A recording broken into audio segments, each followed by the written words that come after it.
It's Monday, December 15th, 2025, and this is episode 349 of You Can Bet on That.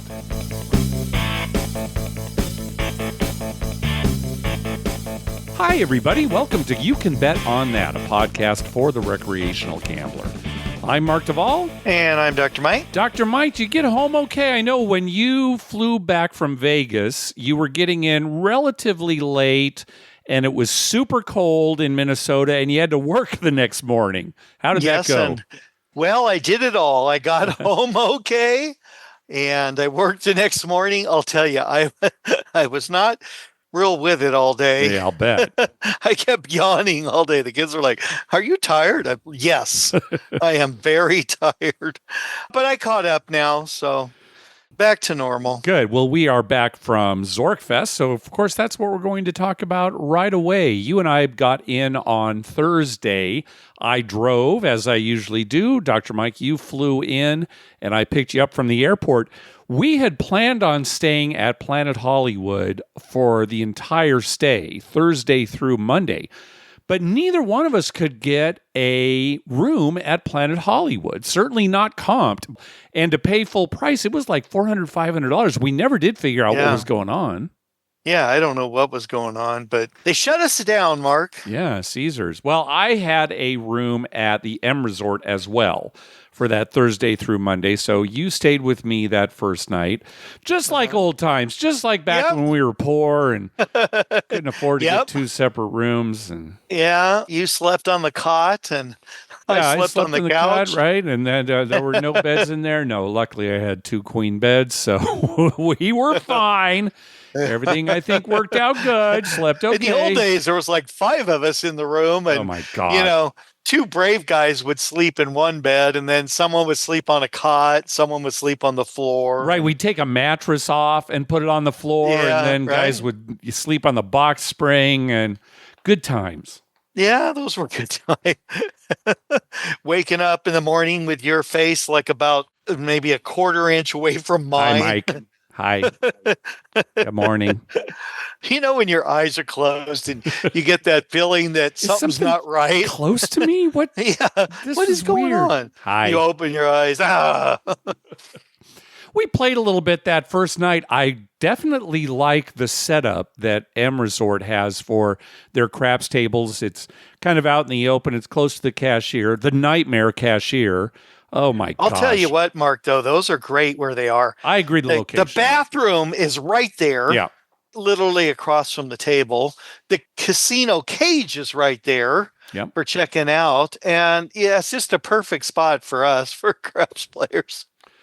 Service was good. Drink service was good. Yeah, I've got a lot of great things to say about the M Resort, except for that cage. Oh my! It's one of those where it's also the Players Club, and I don't even know that was really the problem. It just seemed like they were understaffed. They did have a separate line for just cashing chips. Yes, but you would stand in that line forever. It was terrible because they were busy with other people, and then. One time I was in that chip line by myself and there was a huge line and I kind of felt bad, saying I'm next. And these people have been waiting for all that time. So I let a couple go ahead of me just because it was kind of weird. I just walk up chips. Yeah. I mean, good for you. Good Samaritan. Yeah. And there wasn't a designated window for just chips. No, you just had to be called from the line. Designated line. Yeah. Yeah, it'd be better if it was like a window at the very end that was just chips and that's all she did. And, the only way she took someone else is if there were nobody for chips. That would have made a little more sense, but... We played that first night, played some crapless and some regular. We met listener Eric, who lives here near San Diego. Chula Vista is a community here in San Diego County. It actually went pretty well that first night, Mike. I guess I'll just, say right now, ultimately the trip was a huge loser. That was one of the bright spots was that first night. But otherwise not so good. Yeah, it wasn't, as usual, didn't turn out well. But the first night was great. I went to bed the first night actually ahead. Yeah, I was too. The next day, I got together with Josh Duffy to teach craps at a craps lab. And this was great. Em set us up with just this beautiful craps table with chips and dice and a stick and everything, and even provided a professional. Now, this was kind of interesting.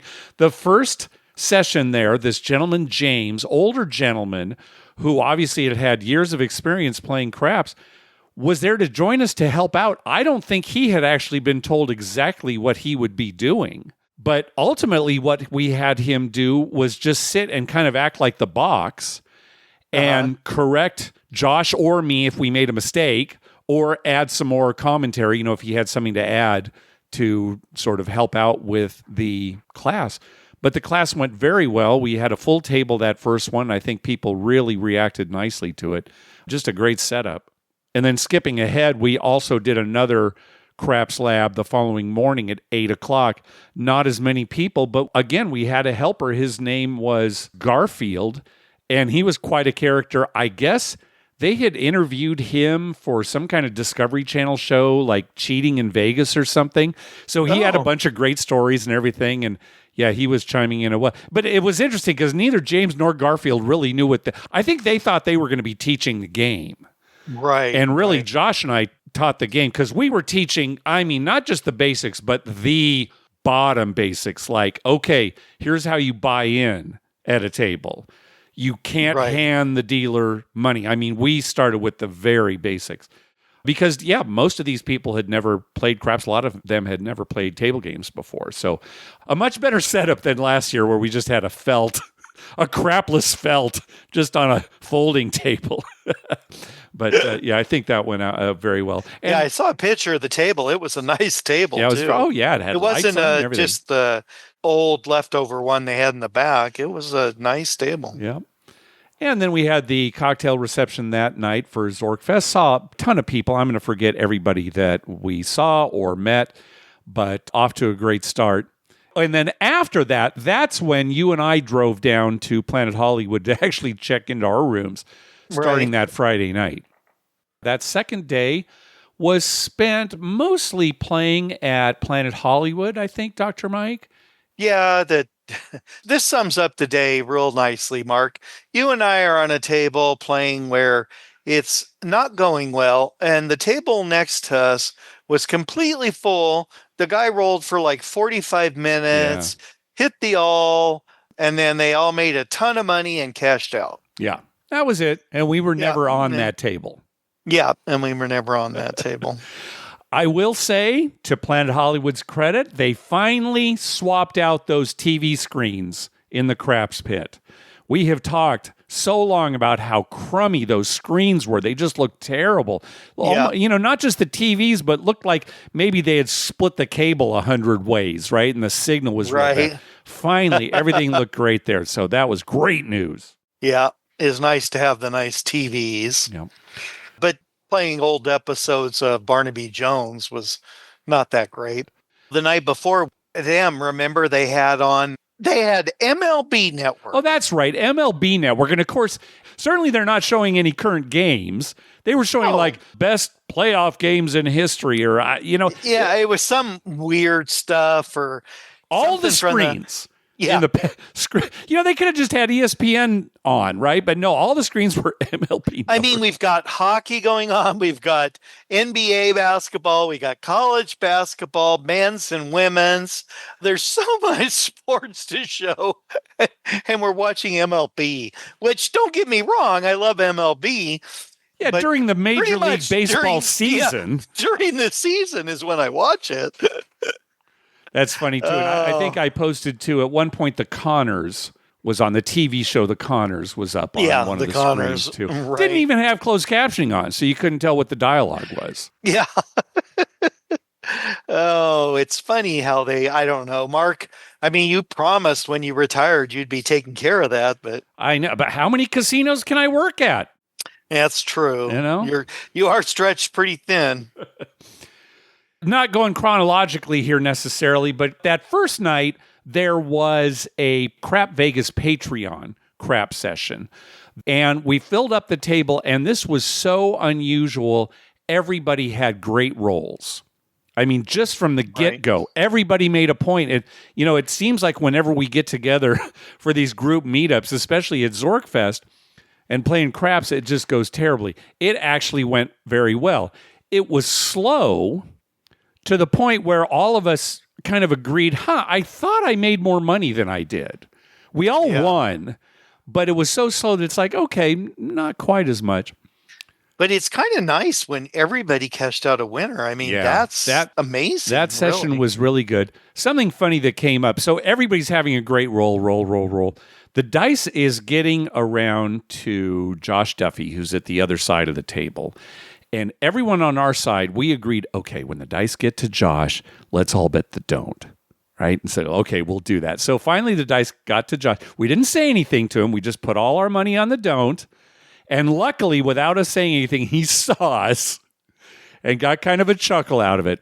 He was about to roll, but they stopped the game because virtually everybody, I was the only one who wasn't betting on the bonus, but everybody had a bet on all small tall. And they said, you have to be on the pass line in order to make that bet. And we've heard that before because they don't want people just coming up and the only thing they're playing is like $1 each on the all small tall, and taking up a spot. So they were right. And we're like, okay, yeah, but we're on the don't pass. No, it has to be the pass line. And I don't understand. I don't understand it either. You've still got a bet out there. What difference does it make? It certainly can't be a law. It's probably a casino rule, but why do you have to be on the pass line and not the don't pass? I mean, to roll the dice, you can be on the don't pass. So. Yeah, but Mark, I mean, you're taking advantage of the all tall, all small, which is easy to hit, and then you're playing the don't, which is in your favor. Oh, so the casino's going to lose money. The casino never wins on that don't. Yeah, so they're thinking we're losing money on this guy. We need him on the pass line with full odds. I don't know that other casinos have this rule. Let us know. Obviously, not many of us bet the don't, so it's probably not even come up, but. Maybe if you're at a casino and they've got the all small tall, ask them, hey, can I be on the don't pass and make the bet, or does it have to be the pass line? And if I can't do it from the don't, why? I'd like to speak to a manager. And just so people know that I was being facetious, I haven't lost my mind. Oh, on winning? Yeah. I'm glad you cleared that up because we're going to get to a little Is Mike Telling the Truth segment here coming up before too long. So, good. I'm sure you always like those. I love those. Yeah. And of course, then that Saturday night was Podcasters After Dark. Dr. Dave gave sort of an intro to the whole thing, talking about 360 Vegas. Mark, again, who passed away this last year. And then we had the panel run by Josh Duffy. It was Karen and J-Dubs from 360. Bill Kragenberg was there. You and I. Table Games James from Handy the Shandy was there. And then Josh Duffy ran the whole thing. I thought it went pretty well, Dr. Mike. Don't you? I thought it moved pretty well. Yeah. I want to say it was the best one ever. I think so, just in terms of it flowing very well and moving very well. Yeah, it moved along and flowed. There wasn't a lot of... Hats off to Duffy for running it, because I think that's the key to a good panel is the moderator. I'm pretty sure they have posted that on YouTube, so I will post a link to that in our show notes for those who were not at the event if you would like to see that Podcasters After Dark. Dr. Mike, you and I played some slots on this trip. You seem to be pretty enamored with the piggy bankin' break-in slot. I like that. Yeah, where the pigs get fat and then bust. Yeah. But I couldn't make a pig come, so that says a lot about me. You couldn't make a pig explode, you mean? You couldn't get explode. The pig to, all right. Again, send your cards and letters. Make sure you put Dr. Mike on the front. So attention, Dr. Mike. I know it's all random, but you see them all. They're so big. Their feet are off the little thing they sit One on, was getting huge. And they're all cracked up, ready to go. And then you're just sitting there waiting and waiting and waiting. I like those games. I mean, I understand how the payouts go. And a lot of slots are kind of the same concept, right? You've got these three things that'll get you to bonus, and if more than one pops at the same time or whatever, the bonuses are combined, and maybe you'll get more. Yeah, they're kind of fun seeing them, get bigger and waiting and thinking, and then sometimes they're not even that big and they explode, and you win a bunch of money. Yeah. When they're big fat like that, it's making you think, oh, it's close. Oh, it's close. Yeah. It makes you think it's close. Might not be close at all. Which adds some excitement to the game. It's better than the old days. I think I was telling you that at the trip. In the old days, it was like the only excitement really was when you had like 2 7s and you're waiting for that third one to go, and that's not even a second of entertainment. Yeah, you were saying that you prefer these newer slots. I know there's some people who, I want to play one of those old real slots, where it's just, you're waiting for 3 7s or whatever. But oh gosh, they put so much entertainment into these new ones. I mean, and then, so all the stuff. I mean, the old ones, you get 3 7s, you win some money, and it's just like push it again, Yep. This, you got stuff to watch, and I don't know, they're kind of fun. On Sunday morning, we had Coffee Dice, which is a regular event at ZorkFest. Now, this was more typical of our get-togethers. Just terrible. Nobody could make a point. It was just awful. I don't know, we're snake bit when it comes to Coffee Dice. It was not good again. I don't know what it is with that. Maybe it's too early. I noticed Josh had on his Crap Vegas Coffee Dice hoodie, which I did not wear this year. Maybe that's the problem. We just need nobody to wear the Coffee Dice hoodie. Yeah, don't let them know we're coming. I'm still trying to figure out what the problem is there. One thing that I wanted to learn this trip, because I hear so much about it, especially handy at the Shandy and on Crap Vegas, I wanted to learn how to play Ultimate X video poker. All the rage. And so how'd that go for you? Oh, very badly.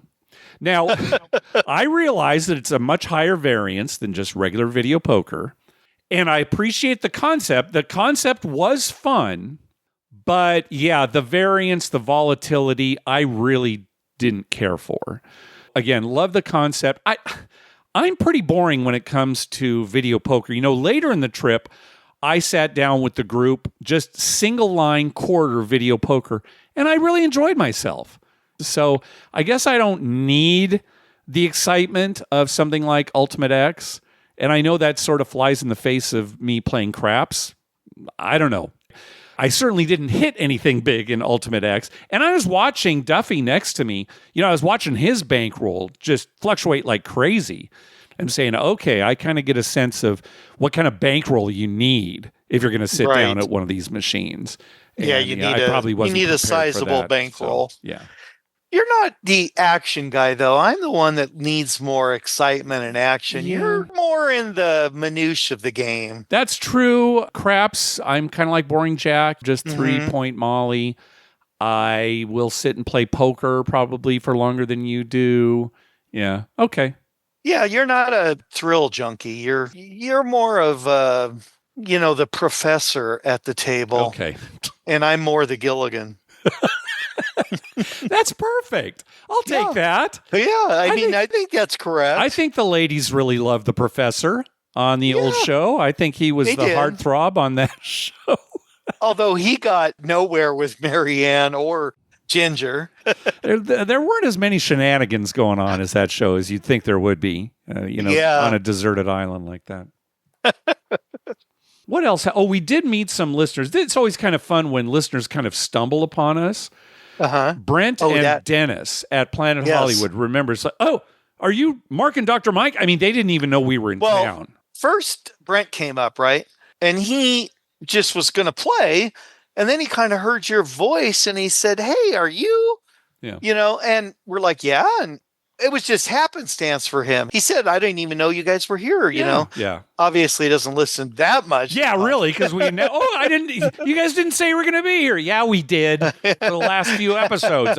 We said we're going to be here for ZorkFest. Once we said ZorkFest, he said, oh, yeah, that's right. He immediately got on his phone and called Dennis, who was somewhere else in the casino. You got to get over here.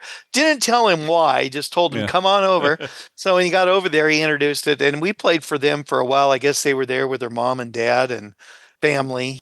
Very nice guys. We had a good time with them. We tried to meet up with 10-ton from Casino Tiers, but we couldn't quite make it work. It's so funny because I'm texting him in the car, and yes, it was hands-free texting, just using my voice. And I look up, and there's this huge billboard in front of me that says Casino Tiers Podcast. They actually got a giant billboard in Vegas. Oh, my gosh. Good job, guys. We got to look into that, Dr. Mike. Where would we put it, though? Oh, gosh. You'll probably put it out on my wife's farm out here. No one would see it. About one car goes by every week, but we could get it cheap there. Right. One thing I'd like to say, Mark, is that I was very impressed with that little deli thing at M. Oh, at M Resort? Yeah, they've just got, I think it was called like the Vig Deli or something like that. Yeah, open 24/7. The food was really good. It's funny. That's the only place we ate. So I was going to actually eat at one of the other restaurants on Sunday night, but it was closed. So just, burgers and sandwiches and nachos. I had a Reuben. The nachos were really good, I thought. Big thing of nachos with all kinds of toppings on it. I had a hot corned beef sandwich, which was good. I'd recommend that. That was a good place for, someone who's looking not to have a big meal, just to, something fast. Get a sandwich. Right. Which is kind of you and I, right? We're not all that interested in sitting down for a long meal. No, that's waste of time. Yeah, exactly. Definitely thumbs up overall for M Resort. I keep harping on it. The only thing I really didn't like was the cashier, and I really didn't like it. But overall, if you don't mind just a single, maybe you're just going to stay at that property. Because, to go to any other property, you've got to get in a car. It's not like you could walk anywhere else. And you forgot the most important thing about the M. There's a Jack in the Box right outside. You could walk to it. We just drove to it. There's a little Arco station and Jack in the Box. Now, why this is pretty important is, number one, if you've got a hankering for Jack in the Box and you're on the Strip, there really isn't one, unless I'm not remembering correctly. You have to go off Strip to get to a Jack in the Box. Yes, you do. And the second thing this is important is you don't have Jack in the Box by you now, right? No, there are no Jack in the Boxes in Minnesota. Yeah. So that was big for you. You ate there twice at least. Yeah, twice. It was huge for me. I'm a big Jack in the Box fan. I love their food, and you can't beat those breakfast croissant things. I love those. Those sausage croissants, so good. Yeah, and tacos. Yep. Oh. All right, one more thing I'll say about the trip. This was kind of funny. You and I were in the car, and I got a text message from Sherry. Siri said, "You've got a message from Sherry." And I said, "Okay, yeah, go ahead and play it." And Sherry says, "Did you make it to 55 okay?" And I'm like, what? And we're both hearing it's like, what? I played it again. Did you make it to 55 okay? And we're still, I thought it was some secret code you guys had. I know, right? And I'm like, speed limit? My age? I mean, I'm well past 55. Finally, when we stopped, I actually looked at the text, and it said, "Did you make it to LV okay?" Las Vegas. LV. But Siri read it like it was a Roman numeral. Did you make it to 55 okay? Wonderful. Yeah, I love that. So that's our new thing. Like, when's the next time you're going to be in 55? Especially if you're like talking around somebody you don't want them to know you're going to Vegas. I don't want them coming with us. I'm going to do that from now on. When's the last time you were in 55? Gosh, it's been a while now. Yeah, I'm going this next week. It was great, again, to play with you, Mike. You and I don't get together to play very often. I think it's been over a year. So in that respect, it was a great trip. Yeah, we lost. Thanks, of course, to Michael Traeger and his entire crew. I thought it was very well run this year. Yes, very well. Again, my notes were so bad. Can you think of anything else here, Dr. Mike, that I'm leaving out? Well, you got pretty drunk one night. I did. It was bad. A little more than you probably wanted to. I didn't want to go that far. I was embarrassed. Well, you were complaining about the strength of the drinks at M. That gets me sometimes, is I'll be drinking at a location and it's just not doing anything because it's so watered down. And then I'll go to a nicer place and order the same frequency, and they've got more liquor in there, and it caught up with me. I didn't like that. Yeah. And you didn't remember a lot the next day. All right. I was embarrassed by it. I'm too old for that. Let's just say that. All right. Well, as long as you have someone there. If you were alone. I'm being, thank goodness you were there. I wouldn't have done it, right, if I hadn't been with you. Yeah. Right. And you were the one who drove us back to the M, obviously. So, right. Yeah, thank you for that. Well, and plus, I was watching out for you, because when you turned to me and said, "Did I cash out?" Did you give me any money? Yes, yeah. Mark. That's I was not watching. good. I know. Yeah. I'm saying, hey, Dr. Mike, we've still got to use that free play that Emma Zork gave us. No, Yeah. you already got that, Mark. That was Yeah, earlier. we did that earlier. All right. Anything else on the trip? Not that I can think of. I had a very enjoyable ride home on the plane. It was Good. Oh, good. yeah. So no issue on the flight or anything. Very No, comfortable. I was in E-gates. Uh, Never been in the E-gates. They're a long ways away. You got to take like 3 escalators and an elevator and a tram to get over there. You need to learn that airport a little bit better. When I came to pick you up, we texted back and no, Mike, you're in the wrong spot. Oh, I'm down by limousines. No, you got to. Took Well, forever to pick you up. I know Seagates. Put me at Seagates. Oh yeah, that's old Southwest when you'd fly in from here. I could do that with my eyes closed. All right, well, Dr. Mike, related to that, you were complaining about something on the previous episode, and we got some feedback from listeners basically saying, what is Dr. Mike talking about? Now, in the past, I've sort of relished calling you out on things that you've said that were wrong and kind of teasing you about it, that kind of thing. But I think in this case, you really didn't say what you meant. Right. I should have explained better. Yeah, and I mean, you really misspoke. Okay, I qualified it by saying you didn't say what you meant, but there's nothing vague about it. I'm going to play what you said last time, and then I'll give you a chance to respond. Okay, so let's listen to what happened last time. From where I am at, even if I go to Minneapolis, there are so few direct flights to places. You know, I mean, trying to get a flight to, wouldn't you think Minneapolis is a major airport, and to get a flight to Vegas nonstop, I had to go on a special time and special day. There was like only 2 of them out of all the airlines that service there. From a major airport, you would think there'd be like 2 or 3 at least flights a day nonstop. No, there's like 2 a week that are nonstop. I mean, you can always get there, but I don't want to fly to Atlanta and then fly to Delaware and then back to Vegas. It's just All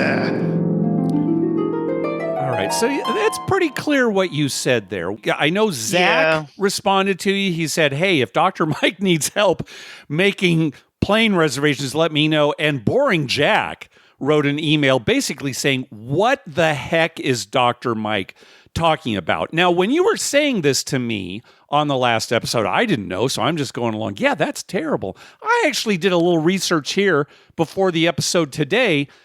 Depending on the day, there are between 6 and 10 nonstop flights from Minneapolis to Las Vegas. So what the heck were you complaining about? Well, and I should have clarified from the beginning, I was looking for a cheap flight.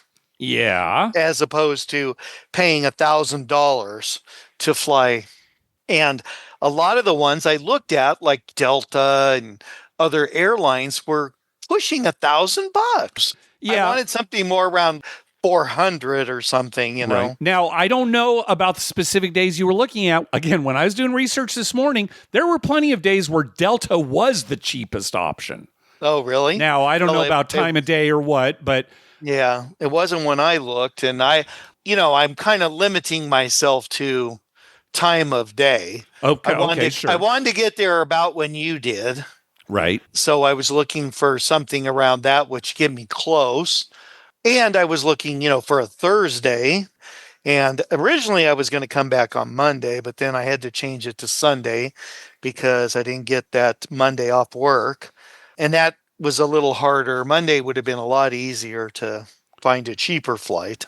All right. I've let you defend yourself here, but you really felt it necessary to complain about the unavailability of nonstop flights from a major airport. And even if really you should have qualified it by saying inexpensive, I don't think you should have complained about this at all. What do you think? Well, for me, it was hard. For you, it was hard to get exactly what you wanted. Exactly what I wanted for a cheap price. Okay. I could have got flights, but they were like close to 1,000. And I was thinking, that's a lot of money to pay just to fly to Vegas for the weekend. Okay, so your complaint really... I mean, that's what we paid to fly to Italy. Yeah, I understand. Your complaint really needed a lot of qualifications. You shouldn't have been so general about, what is it about? Can you believe a major metropolitan airport? Because really, it's just you yourself had trouble finding exactly what you wanted at a price that you were willing to pay. Right. Okay. Now, does it surprise you that I was complaining about that? No, not at all. And again, this is what I relish, is calling you out on this stuff and saying it's the lying that I don't like. Yeah. I hear you. All right, very good. Thanks for being a good sport, Dr. Mike. Let's move on. Hey, thanks to everyone who's been clicking through our Amazon link. Remember, whenever you're going to buy something through Amazon, please go to our page first, youcanbetonthat.com, and click through our Amazon link towards the top of the page. Dr. Mike, also on the last episode, you were wondering how some of our listeners that we haven't heard from in a while were doing. And we actually got a lot of responses. So let's kick off our voicemails with Joseph. Hey guys, this is Joseph from Grand Prairie, Texas, right outside of Dallas. So I just finished the mixed poker game episode and felt compelled to call and let Dr. Mike know that I'm okay. Sorry for not calling. And also wanted to know, since Mark is retired, if he's going to be on PokerStars more or have more tournaments.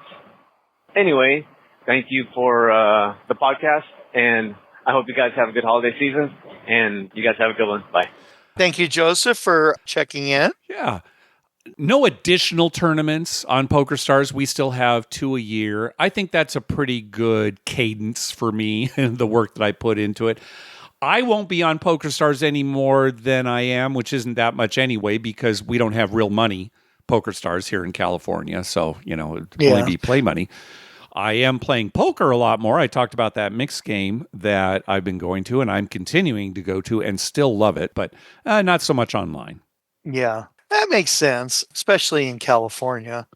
But what about a poker home game online?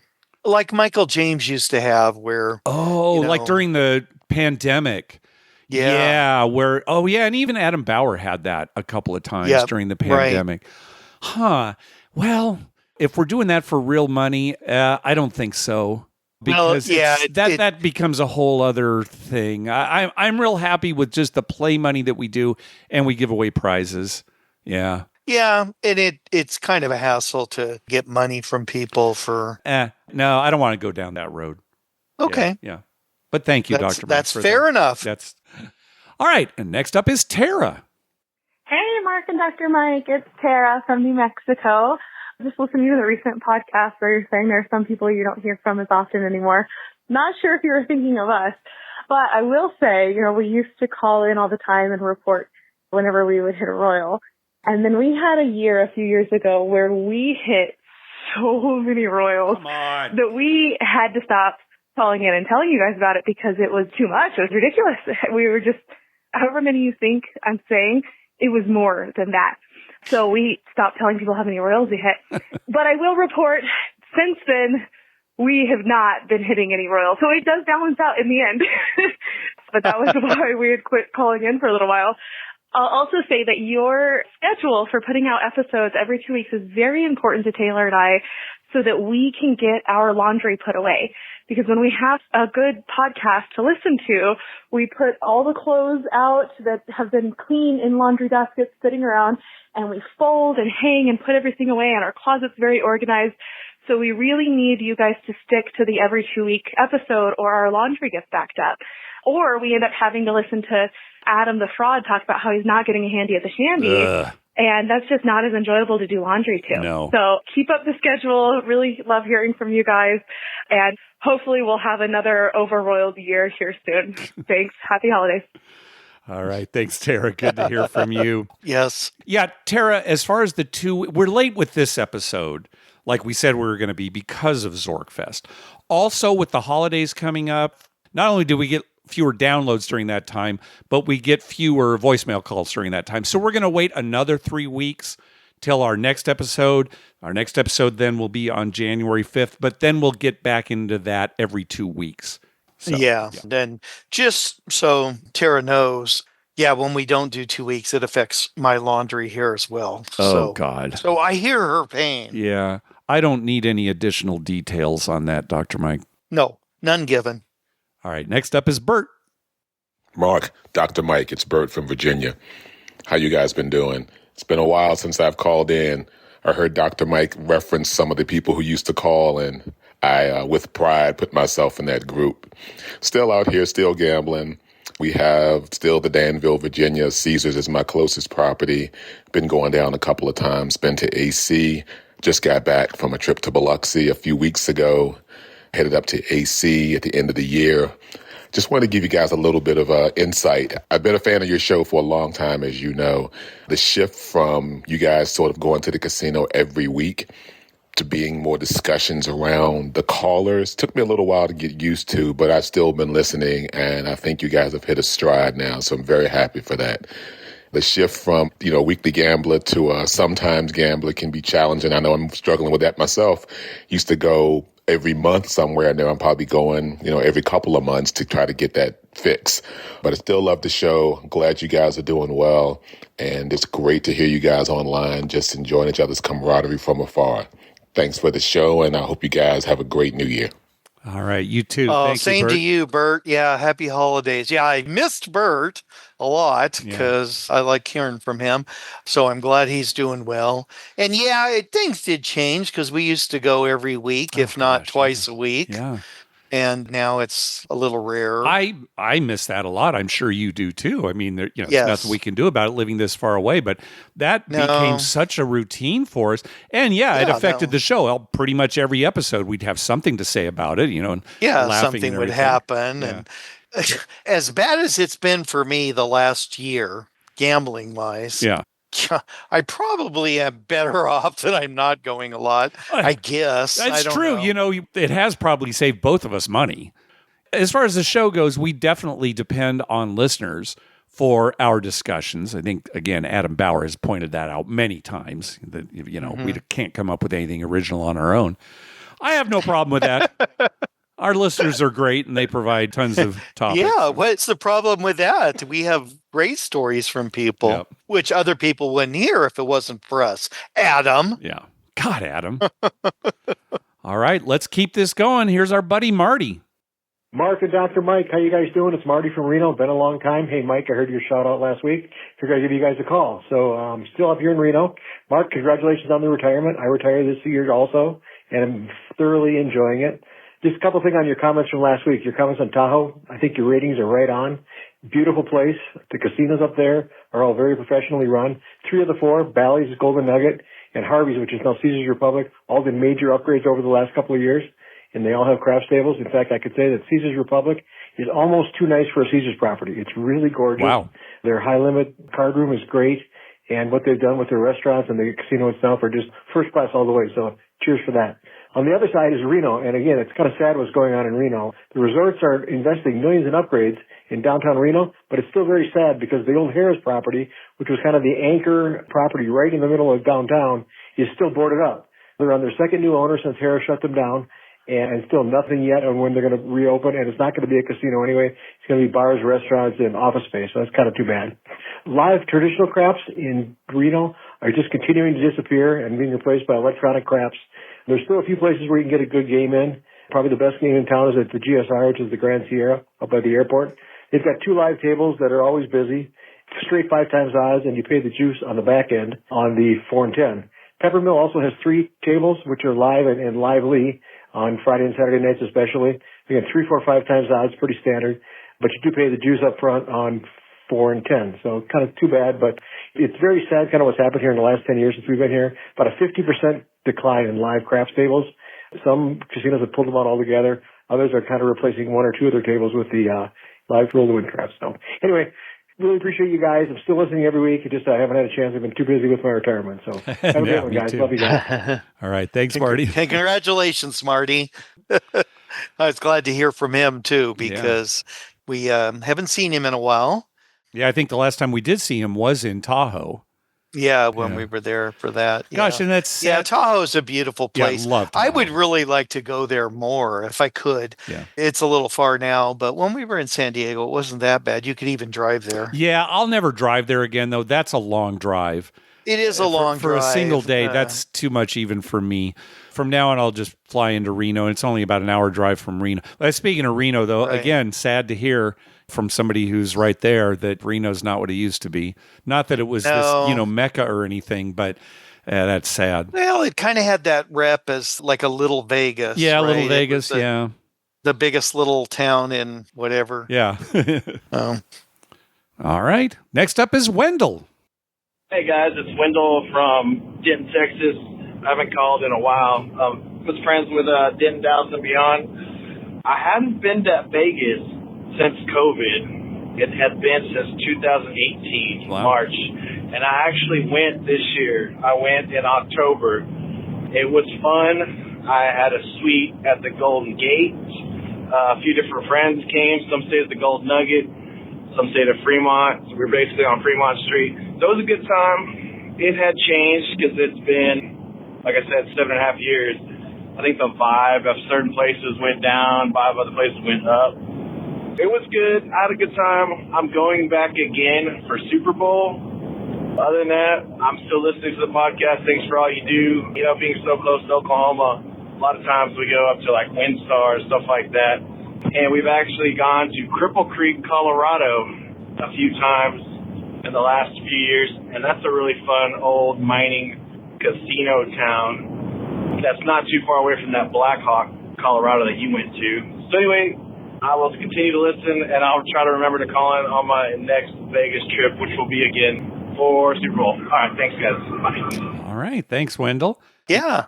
Haven't heard from him in a while either. Yeah. No, that well, was nice. and no wonder, right? He hadn't been to Vegas in like 7+ long years. time. So, yeah. Cripple Creek, I looked into it. It's not that close to Blackhawk. It says 2.5 hours when I was looking at Google Maps. So if we were in Blackhawk, I don't think I'd want to spend 5 hours round trip just to check it out. But I've heard things about it, people going and having a good time. I have too. I've heard good things about it. Somebody here in Minnesota asked me one day about that.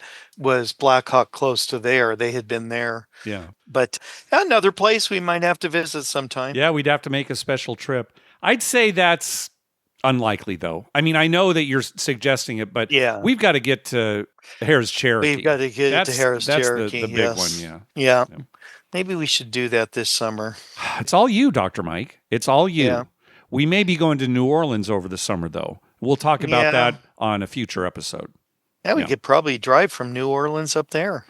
Don't get ahead of yourself here, Dr. Mike. Okay, that might be a drive. That'd be quite an ordeal. All right.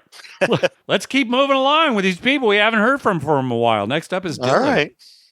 Mark and Dr. Mike, this is Dylan from Houston. I heard on your last episode you were saying you were missing a bunch of callers. All I can speak for is me personally. Haven't been gambling a whole lot, pretty much at all. So I just don't have any stories for you, but I'll hit you with an old one really quick. A sports betting story. 2023 football season, I placed a $200 future bet on the Texans to win the Super Bowl that year. Now, that was C.J. Stroud's first season, and the Texans were the second longest shot preseason to win the Super Bowl. I think the Cardinals were the absolute longest shot. This was a while ago, obviously, but if I remember correctly, I bet $200, and I think the payout would have been $40,000. And they actually made it all the way to the playoffs, which was surprising. And when they did that, MGM actually offered me either like $600 or $800, something like that, to settle up the bet before any of the playoff games. And I just thought, you know what? Regardless of what happens, I'm never going to be closer to 40 grand off a $200 bet. So I let it ride. Good. Obviously, the Texans didn't win the Super Bowl that year, but have y'all ever made a futures bet on a sports team and been offered a payout because it was doing well? I was wondering if that was kind of half unique. Other than that, I love the show. If I have any new gambling stories ever, I'll call them in. Thank you. All right. Thanks, Dylan. Yeah. Never had that happened to me, Mark. No, we've never done I've never made a huge bet on a long shot. We talked about this situation on episodes 321 and 322, where the sports book is offering to buy out your bet when the chances of it winning are better than when you originally made the bet. And maybe there are opportunities where you would want to do it. In Dylan's example here, they were offering him only like 3-1 or 4-1 on his bet, $600 to $800 for a $200 bet. No way.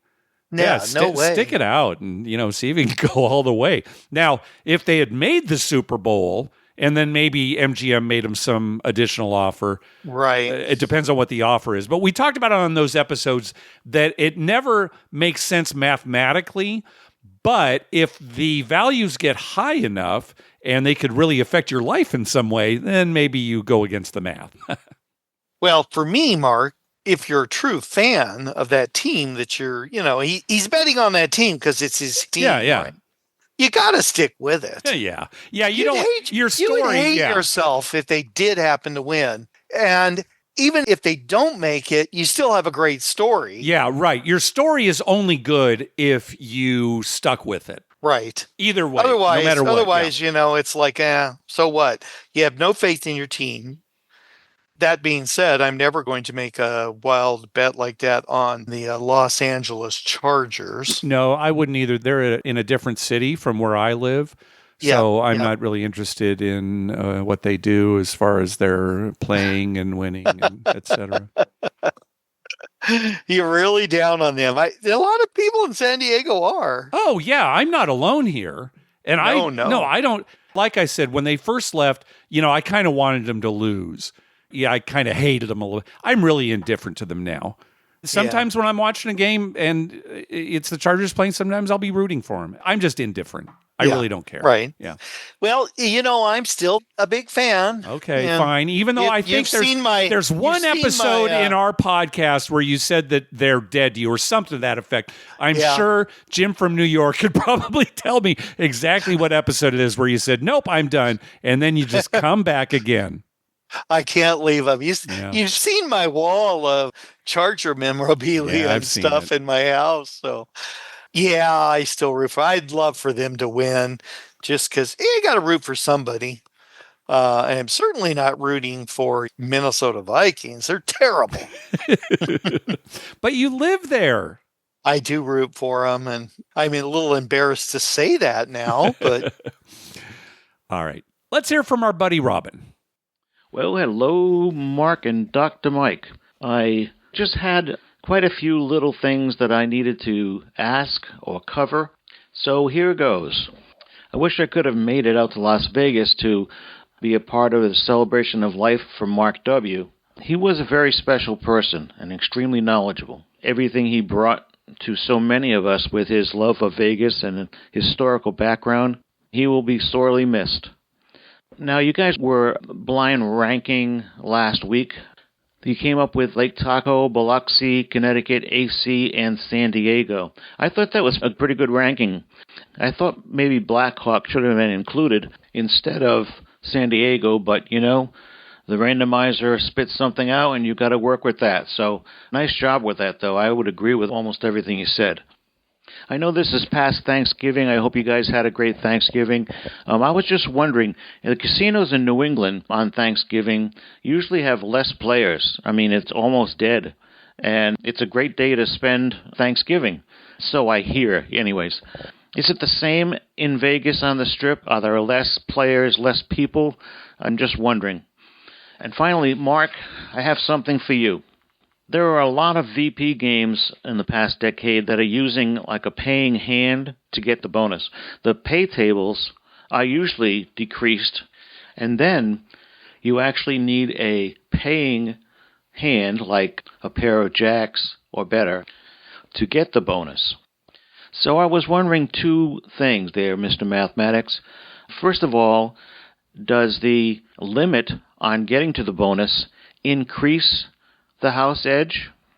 And could you figure out the actual RTP on a video poker game that has that restriction on the bonus?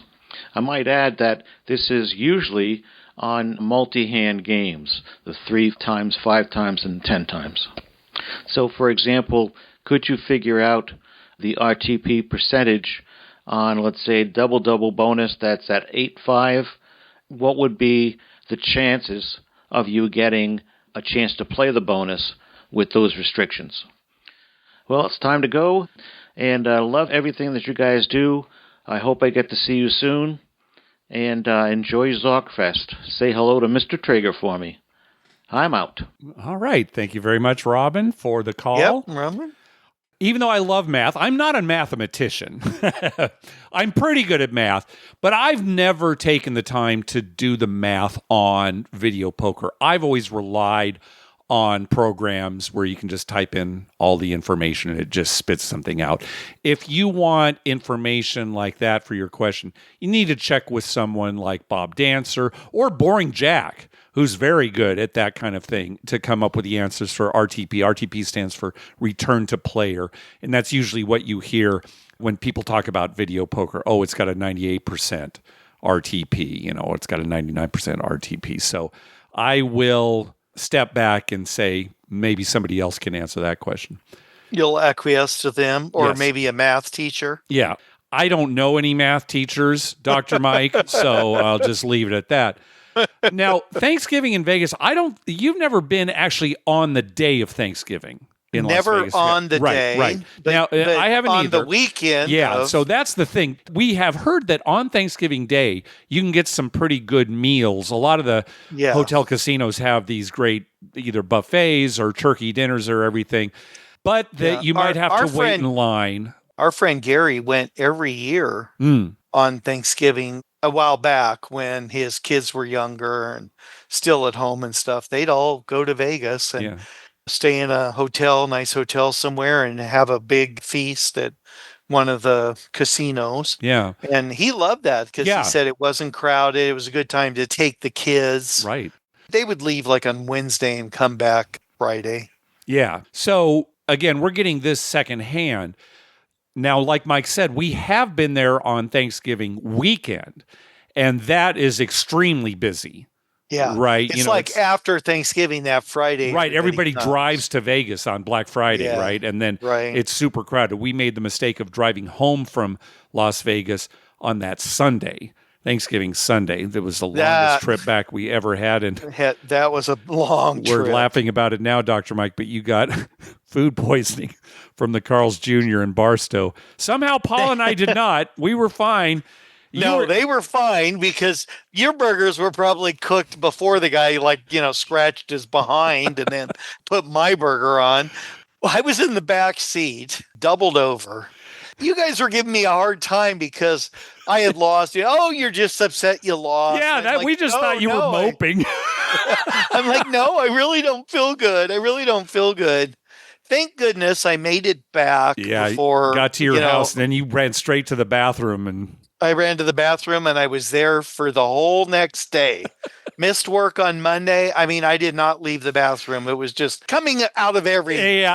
It's so horrible. It's one of those funny things, isn't it, where when we look back on being sick, at the time, it's just awful. There's nothing funny about it at all, right? It's horrible. And then years later, we're laughing about it. Just, I was in the bathroom all day. Yeah, you feel like you're going to die at the time. It's like, this is miserable. You guys, you gave me such a grief the whole way. I remember, Shut up. We all lost. Yeah. Oh, God. Thank God it happened in Barstow. Oh, yeah. Because if it had been the whole trip, I mean, half of the trip I was fine. Yeah. And then, he probably used the last of the mayonnaise on my burger. Yep. And then you guys got a new can or a new bottle or something. I got the old can that he found stuffed behind something. Oh, I didn't know this was still here. I can use this on the next hamburger I make. Yeah, I have enough for one more hamburger. All right. Next call. Hey, Mark and Dr. Mike. It's Thanksgiving on the day I'm recording this, so happy Thanksgiving to you all. And I want to call in and let you guys know I just hit my first all tall small at Caesars Virginia, yes. Nice. It actually happened twice at one table. The first time it happened, I was so mad I didn't hit it the first time I wasn't betting the all tall or small. I was playing low stakes. It was at 15 tables, only playing the pass line, and then a 6 or 8. Then another guy came 3 shorts later, and he wanted a heater, and the final number that made the all tall small was a 3. So the 3 craps gave me my first all tall small with $5 on it. Nice $750 win. Oh, I'm so happy.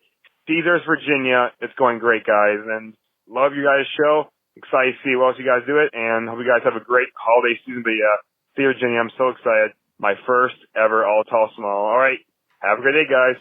Bye. All right, thanks, Jason. Congratulations. Yeah, it is fun. By the way, we forgot to mention we never hit an all. No, in this we trip. hit a couple of sides, but we never hit the all. Yeah. Well, speaking of the all small tall, the last few episodes, we have been trying to give advice to Maddie from Australia because he wanted to bet the all small tall and was wondering the best way to kind of survive at a craps table until that hit. Well, Maddie's got an update. Let's hear from him. Hi, Mark and Dr. Mike. Maddie from Perth here. I just wanted to say a huge thank you for all the advice you've given me on the show and the airtime you've already given me for all of my silly questions. Preemptive apology for listening to none of it. Tonight I finally made it to the craps table. I bought in and went 25 each on the all tall small, $30 each on the 6 and 8, and 25 on the pass line. My first roll set the tone beautifully. Both dice straight off the table. I confidently called for the same dice back, but apparently that request carries absolutely no weight in Perth. They tossed me new dice and I 7'd out instantly. Fair enough. I stuck with the same bets and had a second roll. I managed to hit a couple of 6s and 8s, pressed half each time, and always put max odds on the point. Nothing spectacular happened, but enough to feel like maybe the table and I were friends. I was cheering and clapping. No one else was. The next shooter finally turned up, proudly wearing a shirt covered in huskies. Exactly the sort of shirt I imagined Dr. Mike would wear to the table. The bloke proceeds to roll the small. I cheer. I get paid. I clap. I yell. I replace my bet. I throw out a C&E and some hard ways, and I lose immediately. He throws a few more dice. He hits the tall. I get them all. I walked out with 5 times my buy-in, and now I've got a whole new problem to deal with the next time I walk into the casino. The belief that I can actually win at the table. Anyway, thanks again, guys, for everything that you do. I hope you both will, and if you're ever in Australia, let me know. I'd love to catch up and maybe roll some dice.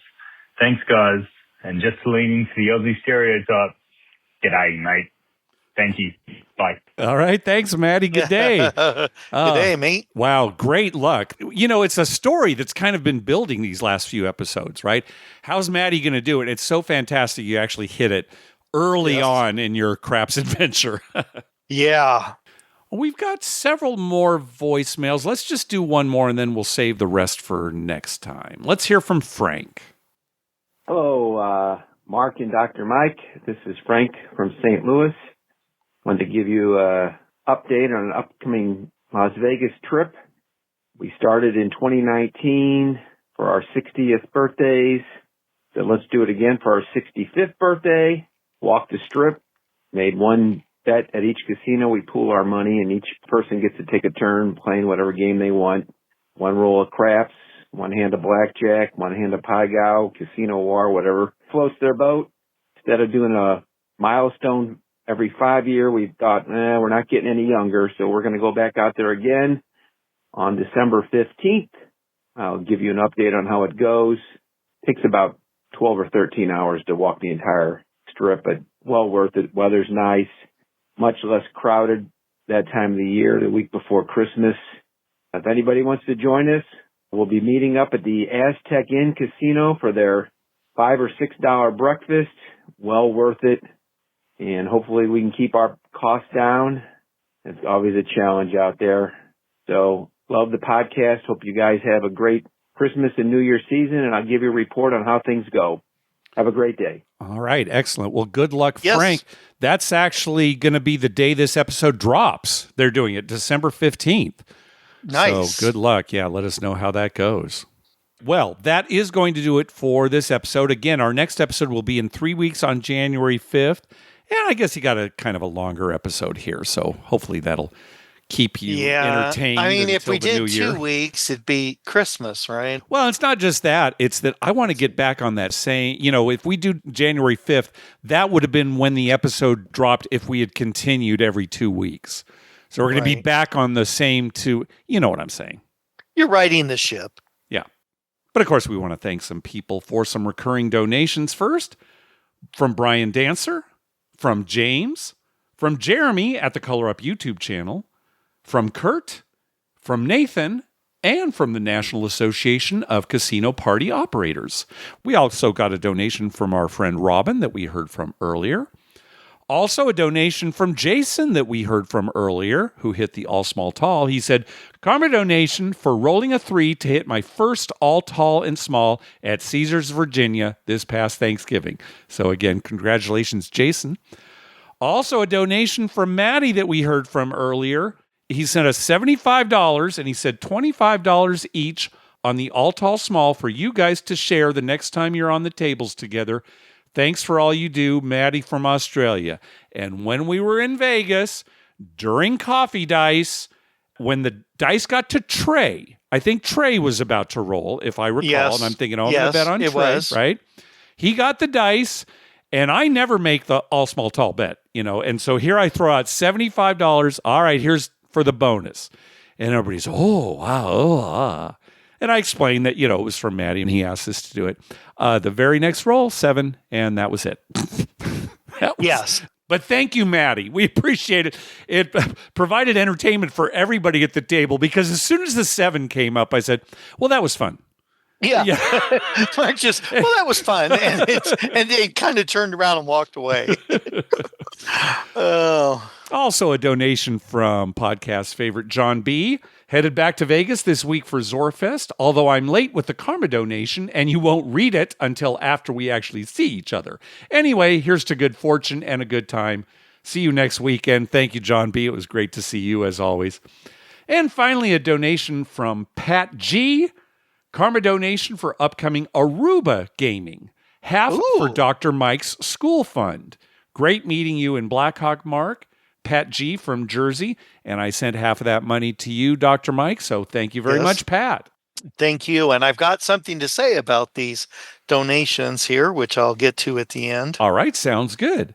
In the meantime, don't forget that you can order merchandise for You Can Bet on That and for The Better Life at bettermerch.com. That's BETTOR merch.com. You'll find a link for that at the top of our webpage. Also on our webpage, you'll find a list of all the gambling-related shows coming up on American television in the next 2 weeks at youcanbetonThat.com/TV-listings. If you're looking for a movie to watch, check out our list of gambling-related movies at youcanbetonThat.com/movies. We'd love to hear from you. Call our voicemail hotline at 951-292-4377. That's 9512-WAGERS. 9512-WAGERS. Or you can email us at youcanbetonThat@gmail.com.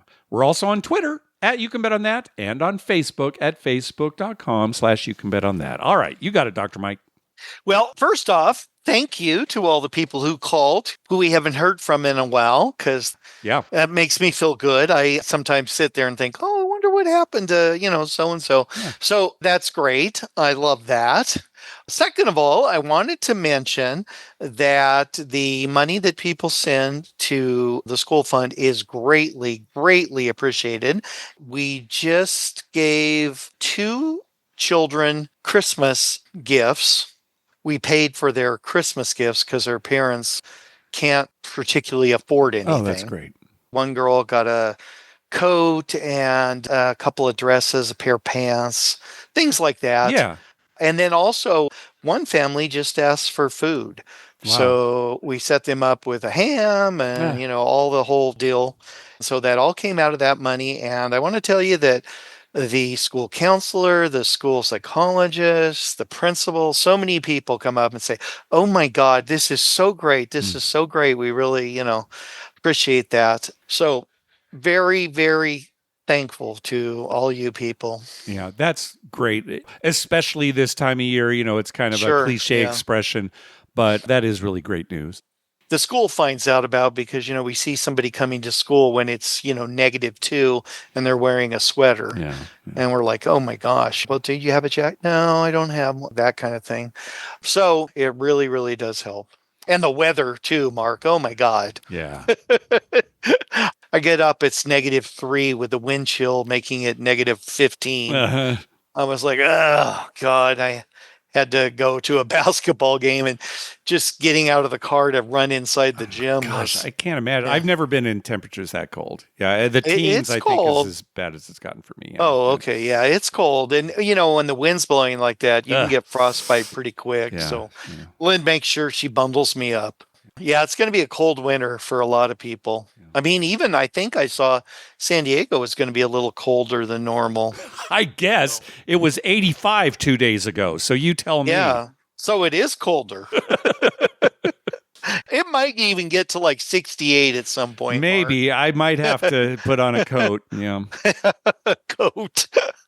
68, that'd be bikini weather here for us. I would be wearing a G-string. Other than that, I'm very excited with all the upcoming football games. It's going to be a great end to the NFL this year, I think. I hope so. There's a lot more parity. There's no real super standout team. I like that. And college football, we got all the playoffs coming up and bowl games and all that good stuff. So it's going to be a wonderful Christmas time. Enjoy it. Everybody enjoy all the holidays. Enjoy their holidays and your family and your friends. And we will see you next year. Thanks for listening. Goodbye.